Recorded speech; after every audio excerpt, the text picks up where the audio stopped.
Hello friends, my name is Dhanaji Khade and you are watching my YouTube channel English Developers. Today we are going to learn about adverbs, one of the parts of speech.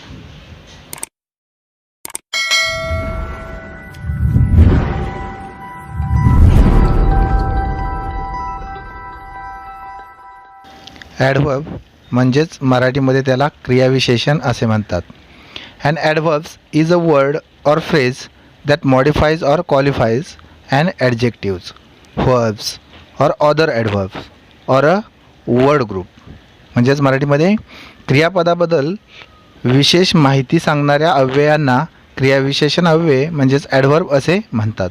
For example, पहिलं example आहे the इलेफंट walks slowly.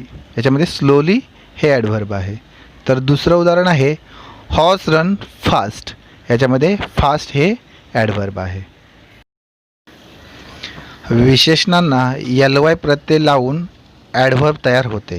For example slow slowly, happy happily, careful carefully अशा प्रकारे. आता आपण kinds of ॲडव्हर्ब्स म्हणजेच ॲडव्हर्बचे प्रकार पाहू. पहिला प्रकार आहे ॲडव्हर्ब ऑफ टाईम म्हणजेच कालवाचक क्रियाविशेषणे. Adverb of time indicates when the action is performed. The words today, soon, late, tomorrow, yesterday, now, before, always, never, rarely, every day, etc. are such words which are used as an adverb of time. म्हणजेच मराठीमध्ये क्रियेची वेळ दाखवणाऱ्या शब्दांना कालवाचक क्रियाविशेषण असे म्हणतात. For example we go for a walk every day. दुसरं एक्झाम्पल आहे ही कॉल मी यस्टरडे. तिसरं एक्झाम्पल आहे वेस्टेड टाईम नेव्हर रिटर्न्स. दुसरा प्रकार आहे ॲडव्हर्ब ऑफ प्लेसेस म्हणजे स्थलवाचक क्रियाविशेषणे. Adverb of places indicates where the action is perform. Means here, there, everywhere, nowhere, away, near, far, in, out, up, down, below, above, beside etcetera are such words called adverb of place. म्हणजेच मराठीमध्ये क्रियेचे स्थळ दाखवणाऱ्या शब्दांना स्थलवाचक क्रियाविशेषण असे म्हणतात. For example पहिलं उदाहरण आहे ऑल गीज आर रोमिंग एव्हरीवेअर. दुसरं उदाहरण आहे दे आर वर्किंग देअर. तिसरं उदाहरण आहे चिप्स आर केप्ट हेअर. तिसरा प्रकार आहे ॲडव्हर्ब ऑफ मॅनर म्हणजेच मराठीमध्ये रीतिवाचक क्रियाविशेषणे. These adverbs which show the manner in which the action is done are called adverb of manner. म्हणजेच मराठीमध्ये क्रियेची रीत सांगणाऱ्या शब्दांना रीतिवाचक क्रियाविशेषण असे म्हणतात. फॉर एक्झाम्पल पहिलं एक्झाम्पल आहे the children are singing loudly. दुसरं उदाहरण आहे you should read the book carefully. तिसरं उदाहरण आहे the little girl learn fast. चौथं उदाहरण आहे they are living happily.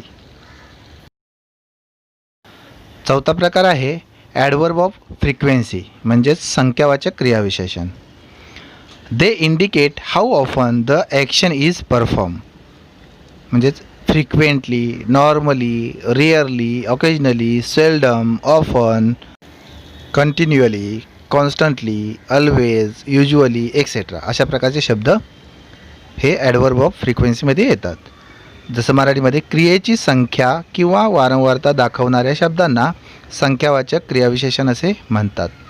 For example पहिलं उदाहरण आहे I have told you twice about my future plan. दुसरं उदाहरण आहे ही ऑफन मेक्स मिस्टेक्स. तिसरं उदाहरण आहे ही सेल्डम कम्स हेअर. चौथं उदाहरण आहे the postman call me again. बघा पाचवा प्रकार आहे ॲडव्हर्ब ऑफ डिग्री म्हणजेच परिणामवाचक क्रियाविशेषणे. They indicate how much or in what degree the action is perform. म्हणजे याच्यामध्ये शब्द येतात very, too, so, almost, rarely, entirely, hardly, extremely, really, only, quite, any, as etcetera अशा प्रकारचे शब्द. म्हणजेच मराठीमध्ये क्रियेचे परिणाम प्रमाण दाखवणाऱ्या शब्दांना परिणामवाचक क्रियाविशेषण असे म्हणतात. फॉर एक्झाम्पल पहिलं उदाहरण आहे, I am fully prepared to face the situation. दुसरं उदाहरण आहे, I know him quite well. तिसरं उदाहरण आहे, he has enough money to buy a car. चौथं उदाहरण आहे, यू आर पार्टली राईट. पाचवं उदाहरण आहे, आय एम रादर बिझी. पुढचा प्रकार आहे ॲडव्हर्ब ऑफ रिझन, म्हणजेच मराठीमध्ये कारणसूचक क्रियाविशेषण.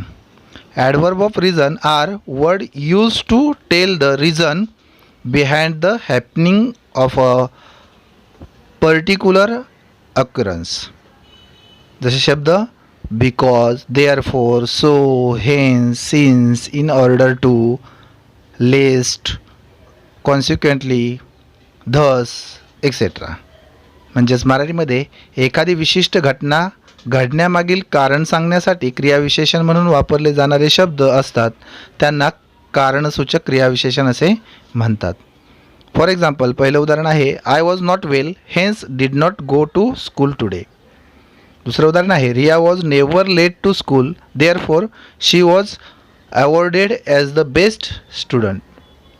तिसरं उदाहरण आहे, take the umbrella lest it start raining. चौथं उदाहरण आहे, I was hungry so I order food.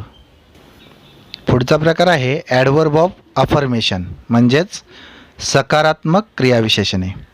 Such words which are use in positive responses R called adverb of affirmation.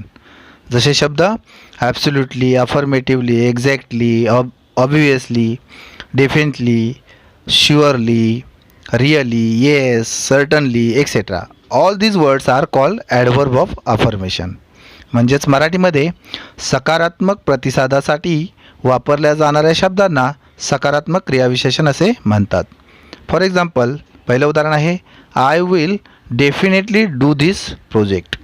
दुसरं उदाहरण आहे, the soldier should certainly get an award for bravery. तिसरं उदाहरण आहे, she will surely give you money. चौथं उदाहरण आहे, the moon is clearly visible from the terrace of my house. पुढचा प्रकार आहे ॲडव्हर्ब ऑफ निगेशन, म्हणजेच नकारात्मक क्रियाविशेषणे. Such words which are not use in positive way are called adverb of negations. म्हणजे पुढील प्रकारचे शब्द बघा, no, never, scarcely, hardly, rarely, nothing, nowhere, invalidly etcetera. All these words are called adverb of negations. म्हणजेच मराठीमध्ये नकारात्मक प्रतिसादासाठी वापरल्या जाणाऱ्या शब्दांना नकारात्मक क्रियाविशेषण असे म्हणतात. फॉर एक्झाम्पल बघा पहिलं उदाहरण आहे, they will never do our work. दुसरं उदाहरण आहे, I am not going to stay outside. तिसरं उदाहरण आहे, she will never complete her homework. चौथं उदाहरण आहे, my friend rarely talk to stranger. पुढचा प्रकार आहे ॲडव्हर्ब ऑफ इंट्रोगेशन, म्हणजेच प्रश्नार्थक क्रियाविशेषणे. Such words which are use to ask questions called adverb of interrogation. जसे शब्द असतात when, where, why, how, how often, how long, what etcetera. म्हणजेच मराठीमध्ये प्रश्नार्थक प्रतिसादासाठी वापरल्या जाणाऱ्या शब्दांना प्रश्नार्थक क्रियाविशेषण असे म्हणतात. फॉर एक्झाम्पल पहिलं उदाहरण आहे, व्हेअर डू यू लिव्ह. दुसरं उदाहरण आहे, why are you watching this movie. तिसरं उदाहरण आहे, what are you doing there. आणि चौथं उदाहरण आहे, when do you celebrate your birthday. मित्रांनो, हा जर व्हिडिओ आवडला तर जास्तीत जास्त लोकांना शेअर करा.